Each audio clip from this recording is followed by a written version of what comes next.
John chapter 11, New American Standard Version. Now a certain man was sick, Lazarus of Bethany, the village of Mary and her sister Martha. And it was the Mary who anointed the Lord with ointment and wiped his feet with her hair, whose brother Lazarus was sick. So the sisters sent word to him, saying, Lord, behold, he whom you love is sick. But when Jesus heard this, he said, this sickness is not meant for death, but it is for the glory of God, so that the Son of God may be glorified by it. Now Jesus loved Martha and her sister and Lazarus. So when he heard that he was sick, he then stayed 2 days longer in that place where he was. Then after this, he said to the disciples, let's go to Judea again. The disciples said to him, Rabbi, the Jews were just now seeking to stone you, and yet you are going there again. Jesus replied, are there not 12 hours in the day? If anyone walks during the day, he does not stumble, because he sees the light of the world. But if anyone walks during the night, he stumbles, because the light is not in him. This he said, and after this he said to them, our friend Lazarus has fallen asleep, but I am going so that I may awaken him from sleep. The disciples then said to him, Lord, if he has fallen asleep, he will come out of it. But Jesus had spoken of his death, but they thought he was speaking about actual sleep. So Jesus then said to them plainly, Lazarus died. And I am glad for your sakes that I was not there, so that you may believe. But let's go to him. Therefore Thomas, who was called Didymus, said to his fellow disciples, let's also go, so that we may die with him. So when Jesus came, he found that he had already been in the tomb 4 days. Now Bethany was near Jerusalem, about 15 stadia away. And many of the Jews had come to Mary and Martha to console them about their brother. So then Martha, when she heard that Jesus was coming, went to meet him, but Mary stayed in the house. Martha then said to Jesus, Lord, if you had been here, my brother would not have died. Even now I know that whatever you ask of God, God will give you. Jesus said to her, your brother will rise from the dead. Martha said to him, I know that he will rise in the resurrection on the last day. Jesus said to her, I am the resurrection and the life. The one who believes in me will live, even if he dies. And everyone who lives and believes in me will never die. Do you believe this? She said to him, yes, Lord, I have come to believe that you are the Christ, the Son of God, and he who comes into the world. When she had said this, she left and called Mary, her sister, saying secretly, the teacher is here and is calling for you. And when she heard this, she got up quickly and came to him. Now Jesus had not yet come into the village, but was still at the place where Martha met him.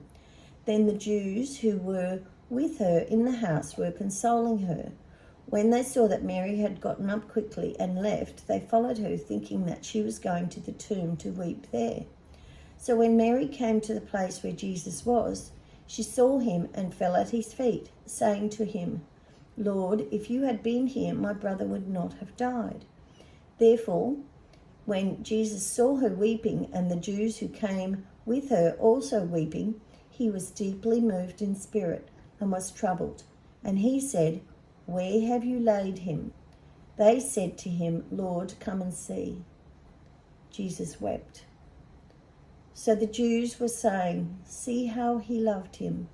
But some of them said, could this man who opened the eyes of the man who was blind not have also kept this man from dying?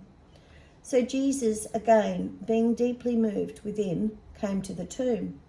Now it was a cave, and the stone was lying against it. But Jesus said, remove the stone. Martha, the sister of the deceased, said to him, Lord, by this time there'll be a stench, for he has been dead 4 days. Jesus said to her, Did I not say to you that if you believe, you will see the glory of God? So they removed the stone, and Jesus raised his eyes and said, Father, I thank you that you have heard me, but I knew that you always hear me. Nevertheless, because of the people standing around, I said it, so that they may believe that you sent me. And when he had said these things, he cried out with a loud voice, Lazarus, come out.